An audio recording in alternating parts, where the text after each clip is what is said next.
Shalom, shalom watu wa Mungu, Bwana Yesu asifiwe. Na kuna jambo hapa nataka nizungumzie kuhusu hiyo video unayoiona hapo. Na ni Mamposa, na kama ujumbe unavyosema hapo ya kwamba Mamposa anakemea kuhusu manabii. Manabii ambao wanaosimama sawa kutoa unabii kwa ajili ya taifa au kwa ajili ya watu, na vile vile hata wale wanaoota ndoto katika maono labda kutoa kwa ajili ya taifa. Mungu amesimama nao kwa ajili ya kuonya taifa au kwa ajili ya jambo lolote. Yes, au kuonya manabii wa uongo. Yes, inamaanisha au kuwaonya watu wanaopotea au wanaoacha maisha matakatifu. Kwa anasema watu wawe nao makini. Yes, hilo jambo ni kweli. Maandiko yanasema hivi, tupime kila jambo, tupime kila roho kwa neno. Tujaribuni kila roho, kwa tuzijaribu kila roho. Sawa, kwa neno. Hiyo ni jambo njema. Sawa. Shida inakuja hapa. Unajua ipo hivi. Watu wengi maisha sasa hivi tulionayo. Watu wengi wanajiita wokovu, wanajiita uzao wa Ibrahim. Sawa, nyinyi mnaojiita uzao wa Ibrahim, mnajiita mmeokoka. Wapo watu ambao wao wanajiita ni uzao wa Ibrahim na wameokoka, na wapo watu ambao wanajiita ni uzao wa Ibrahim lakini hawajaokoka, lakini wao wanajiita ni uzao wa Ibrahim. Sawa? Sasa mtu wa Mungu kuokoka tu au kupe kipaumbele kwa kurithi uzima milele. Na wewe kuwa uzao wa Ibrahim akikupe na nafasi ya kuwa katika uzima milele. Watu wa Mungu kusoma neno. Sawa, watu wengi wanasoma neno. Kwa kusoma neno tu akukupe na nafasi ya kurithi uzima milele. Haleluya. Kwa kama kusoma neno tu akutupi nafasi ya kurithi uzima milele. Na kama kuokoka tu akutupi nafasi ya kurithi uzima milele. Na kama kujiita uzao wa Ibrahim akutupi na nafasi ya kurithi uzima milele. Kwa kinachopasha ni kipi kinachotakiwa tukifanye? Mambo mawili makuu ya kufanya. Jambo la kwanza, ishi maisha ya wokovu. Kama umeokoka, ishi maisha ya wokovu. Ishi maisha ya Kristo. Nini maana maisha ya wokovu? Mtu aliyeokoka anakuaje? Anaishije? Jambo la pili, ishi neno la Mungu. Haleluya. Mtu aliyeokoka anaishi neno. Wewe kama ni uzao wa Ibrahim, Ibrahim aliishije? Mbona maisha yako ni tofauti na ya Ibrahim? Ibrahim alikuaje? Kwa ishi maisha ya wokovu, alafu liishi neno. Mamposa wewe auishi maisha ya wokovu. Hivi Mamposa anaishi maisha ya wokovu? Anasimamia kanisa lake, sio kanisa, sio huduma. Haleluya. Yes. Amesimamia au sijui nisema kukutania tu na watu ili apate kuwahudumia sijui. Sasa anawasimamia hao. Angalia, anawakemea hao manabii. Sawa. Sasa huyo Mamposa anawakemea, yeye ana utofauti gani na hao? Hebu mwangalieni Mamposa. Mamposa kile anachokizungumza kuhusu manabii kina utofauti gani? Yeye ana utofauti gani na hao manabii? Inamaanisha kwamba kama watu wanatoa huo unabii sawa katika ulaghai, katika njia ya kibirisi ya shetani. Sasa Mamposa upo katika njia gani? Kwa sababu mimi sioni maisha matakatifu kanisani kwako. Siyaoni. Naona wewe kama chanzo, kama chemchemu ya maji ya watu kuingia katika uzima wa milele. Ya chemchem ya maji ya watu kuingia katika uzima wa jehanamu au katika mauti ya milele. Haleluya. Umeona? Kwa wewe na kuona kama chanzo, kwa sababu wewe ni kiongozi kipofu, na kiongozi akiwa kipofu hao wanaomfuata nyuma unategemea wao, yani kiongozi atakapopata ajali au atakapotumbukia kwenye shimo, hao waliobaki watashinda kutumbukia kwenye shimo. Kwa Mamposa wewe inabidi na wewe pia uokoke. Inabidi uishi maisha matakatifu. Inabidi uliishi neno ile unalolisoma. Sio kulisoma tu. Haleluya. Waambie waumini wako kama unavyowaonya kuhusu hao, wafundishe na kuishi maisha matakatifu. Anza wewe mwenyewe kuishi maisha matakatifu, kwa sababu usipoishi maisha matakatifu jehanamu inawasubiri, kwa sababu kanisa lako, hiyo nyumba yako itakuwa chanzo. Sawa, itakuwa ni ufunguo mkuu, na wewe ni ufunguo mkuu wa watu kuingia katika ziwa la moto. Na nyinyi watu binadamu mmekaa hapo, maskini wa Mungu kondoo, wamefungwa akili, hawana akili. Maskini wa Mungu, amwelewi hili wala lile, hamna macho ya kuona. Yani mnaona, maandiko yanasema maandiko katika kitabu Mungu anazungumza na Isaya ya kwamba watu hao sawa, ili watakapoona yani waone, lakini hawataelewa nini walichokiona. Watakaposikia wasitambue nini kilichozungumzwa. Ndivyo hiyo revu mlionayo katika makanisa ya aina hii. Watu wanaenda sali katika makanisa ya aina hii, viongozi wao, haleluya, wapo viongozi wao ni vipofu, alafu na wenyewe waumini wamekuwa vipofu, wamefungwa fahamu zao, hawawezi kuelewa. Wanakwenda machinjioni tu kuchinjwa, wanakwenda tu maskini. Ni wakati wa kufungua macho. Ni wakati wa kufungua macho. Ombeni elimu ya Mungu. Msijiaminishe katika elimu za dunia. Msijiaminishe sana katika elimu za shule. Wengi wanajiaminisha katika elimu za shule ndio wanazidi kupotea. Ufalme wa mbinguni hauhusiani na elimu za shule. Hauhusiani na elimu za dunia. Ufalme wa mbinguni unahusiana na elimu za dunia, za mbinguni. Haleluya. Utakapozingatia elimu za mbinguni, ufahamu, hekima, elimu za mbinguni, ndipo utaweza kutambua hayo yote. Haleluya. Maandiko yanasema katika Mathayo 7 kuanzia 15. Maandiko yanasema, jihadharini na manabii wa uongo, watu wanaowajia wamevaa mavazi ya kondoo, kwa lakini kwa ndani ni mbwa mwitu wakali.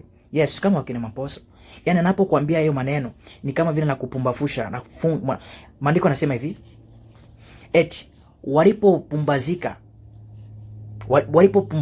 eti wao walijiona wana hekima katika upumbavu wao. Watu waliopumbazika katika upumbavu wao wanajiona wana hekima. Haleluya. Mtu wa Mungu, angalia sehemu unapokwenda kusali. Kwa mnapumbazwa zaidi. Anataka ukionyesha ile picha ni kama vile yeye ni tofauti na hao, lakini ukimwangalia Mamposa ana tofauti na hao wanaozungumzia. Mkiangalia wenyewe wote mnaenda kusali hapo. Haleluya. Hamna tofauti na hao wanaozungumzia, kwa sababu hapo hamna neno la haki, hamna neno la kweli, la uzima milele hamna. Kwa jana ndio hiyo inachokisubiri, inayowasubiri mnakwenda jana. Haleluya. Moto, lile ziwa la moto mnakwenda. Haleluya. Ndio kwa maana unatoka kuzini, unatoka kufanya umalaya, unaenda kwa Mamposa, unatoka kufanya ushoga, unaenda kwa Mamposa, au makanisa yamejaa uchafu wa kila aina. Haleluya. Jana mnawasubiri kuanzia mpaka kiongozi wenu mpaka nyinyi ambao hata hekima hata ufahamu kidogo mmeukosa. Haleluya. Au akina Mamposa wamevaa mavazi ya kondoo, ndani yao ni mbwa mwitu wakali mno. Wanapokuja mnaona kama wapole. Anachokiongea hivi anaonekana kama yeye yuko sawa hivi, anafaa. Haya. Katika 16 eti mtawatambua kwa matunda yao. Je, watu chuma zabibu katika miba au tini katika mibaruti? Jiulize swali. Je, inawezekana hiyo? Haleluya. Je, unaweza kuchuma zabibu katika mti wa miba? Au tini katika mibaruti? Haiwezekani. Mti wa parachichi huwezi kutoa ndizi. Kwenye ndizi huwezi kutoa limao. Haleluya. Kwa huyo Mamposa. Watu wa Mungu, kuweni makini. Tupo nyakati za mwisho. Tunaposema ni siku za mwisho, kama au ndo wao akina IPM, sio akina IPM. IPM siku moja anasema, mimi mambo ya ufalme wa mbinguni siwezi kuwafundisha watu. Anasema hivyo. Sasa kama mtu anakuambia yeye ufalme wa mbinguni hawezi kufundisha watu, sasa kanisani kwake mnaenda kufanya? Unaona watu walivyofunga maarifa kanisani kwake huwa mnaenda kufanya nini? Kwa Biblia, yeye anasoma Biblia gani? Labda Biblia yake tuseme baadhi ya maandiko yamechanwa, ayamo kwenye Biblia yake. Haleluya. Na ana kanisa. Watu wa Mungu, ni wakati wa kuamka. Fungueni macho, fahamu zenu ziamke. Mnakandamizwa, mumelaliwa, na nyinyi mkalala paka miguu juu. Bwana tuwe sana. Katika 17 eti vivyo hivyo kila mti mwema uzaa matunda mazuri. Vivyo hivyo kila mti mwema uzaa matunda mazuri.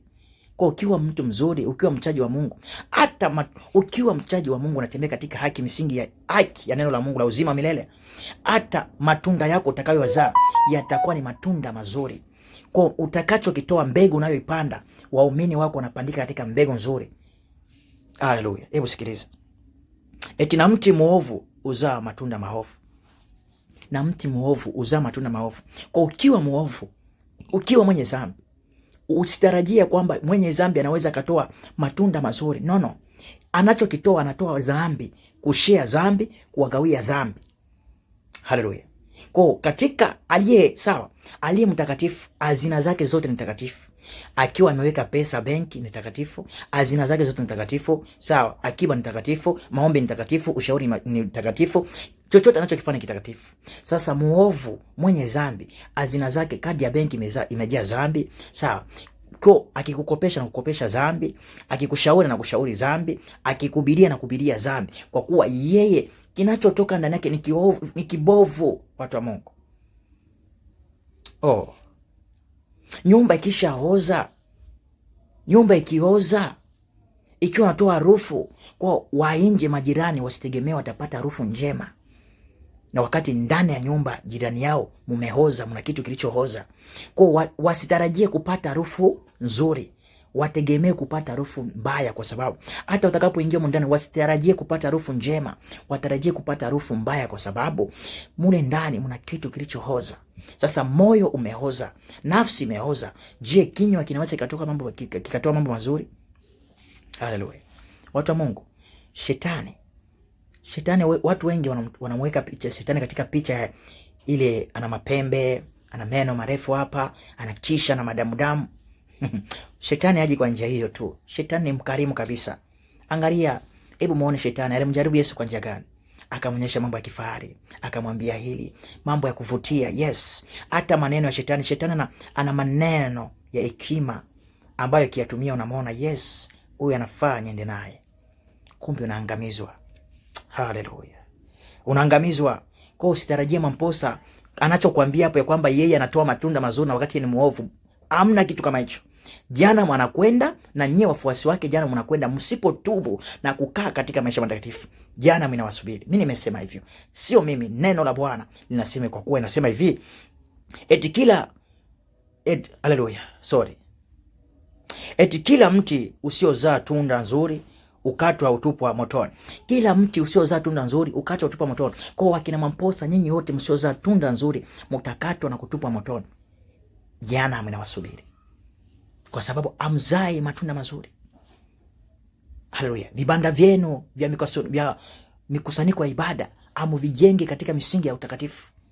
Amuwafundishe watu kweli ili mpate kuzaa matunda mazuri. Matunda mazuri au watu wapate kujua kweli na haki. Haleluya.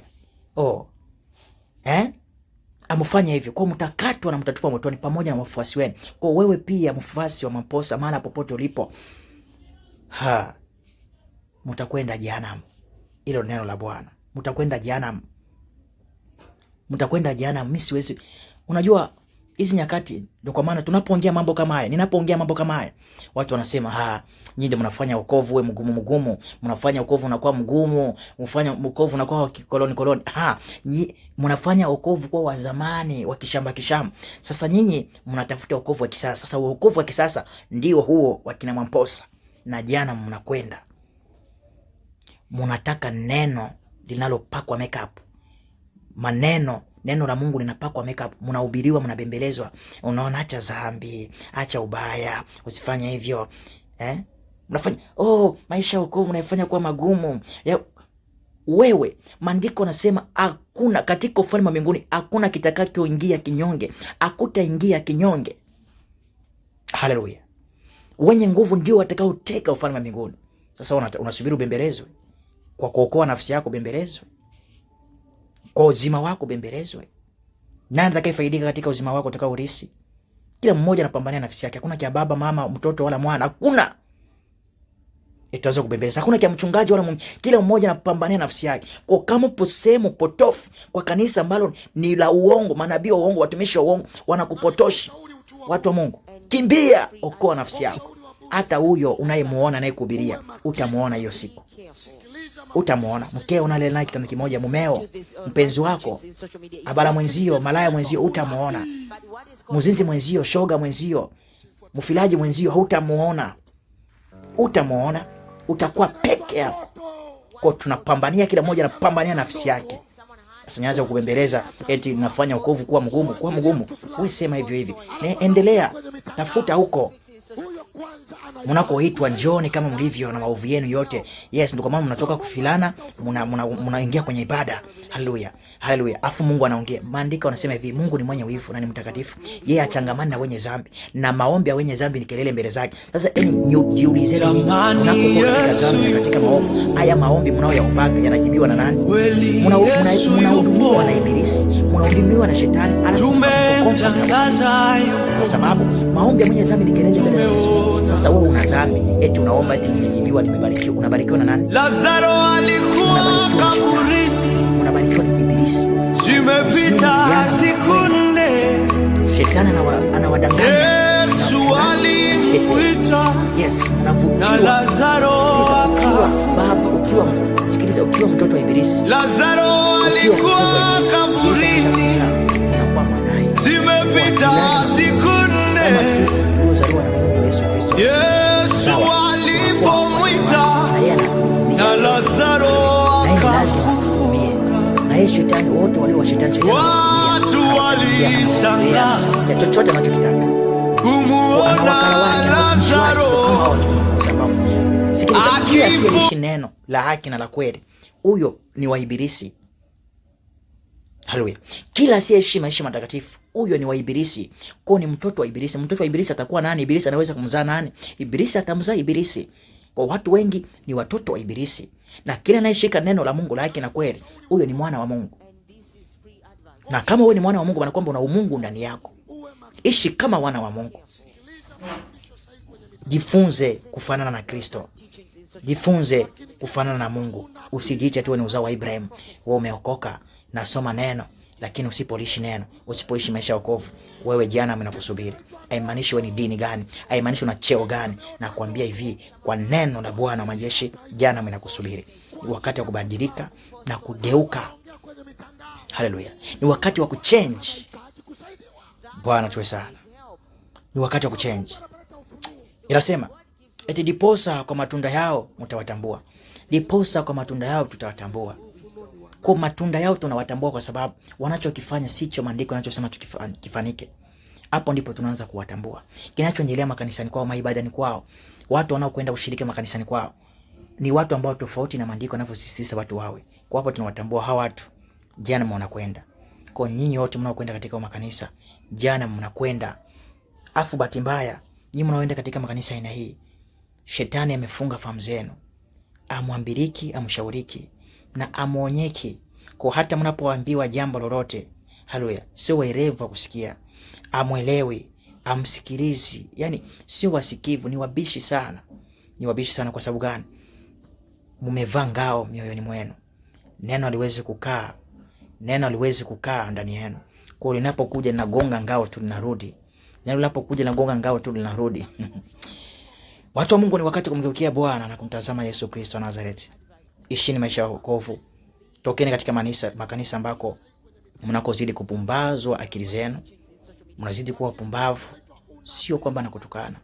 Ili ni neno. Neno linawaita watu ambao, haleluya, waina kama wa njia kama za kwenu. Kama nyinyi, maandiko yanawaita wapumbavu. Kwa tunapotambuka upumbavu, ni neno linawaita hivyo. Kwa ndivyo na sisi tunawaita hivyo hivyo. Haleluya. Kwa Bwana wabariki sana. Hii ni sauti ya mtu anayetekeleza matakwa ya Bwana wake. Niko mahali hapa kutekeleza matakwa ya Yesu Kristo wa Nazareti. Nimepewa mamlaka ya kuonya, ya kukemea, kubariki na kulaani. Yes, haleluya. Na kuwarejesha wale wote waliofungwa na kuwaweka huru. Yes, haleluya. Ili neno la Bwana majeshi. Maandiko yanasema kila atakayemwamini Yesu Kristo na kubatizwa ataokoka. Ni wakati wa kumwamini na kuokoka. Na utakapokoka, ishi maisha ya wokovu. Soma neno kwa wingi. Usishie kusoma neno tu, liishi neno. Hapo ndipo unakamilika. Haleluya. Hapo ndipo unakamilika. Watu wengi sio kama tutakosa uzima milele kwa sababu tusome neno, kwa sababu tujaokoka. Tutakosa uzima milele kwa sababu tuliishi neno, kwa sababu tuishi maisha ya wokovu. Na ndo kama hivyo mnaenda katika wachungaji wenu ambao ni vipofu, msitarajie kupata neema, haleluya, kuwa salama. Kwa neno hili likuwabariki sana. Ujumbe huu mufikie mtu yoyote au limfikie mhusika ya kwamba abadilike, aokoke, aishi maisha ya wokovu na aliishi neno. Awaonye watu wa Mungu warudi kwa Mungu. Anazidi kuwapotoza, atadaiwa, anazidi kuwapoteza watu wa Mungu, atadaiwa. Kila nafsi asome katika Ezekiel, aone ujumbe muhimu ambao anapaswa kutembea nao. Mungu amesema nini kwa ajili ya viongozi? Mungu amesema nini kwa ajili ya wale walioteuliwa, kwa ajili ya walio wakuu? Mungu amesema nini?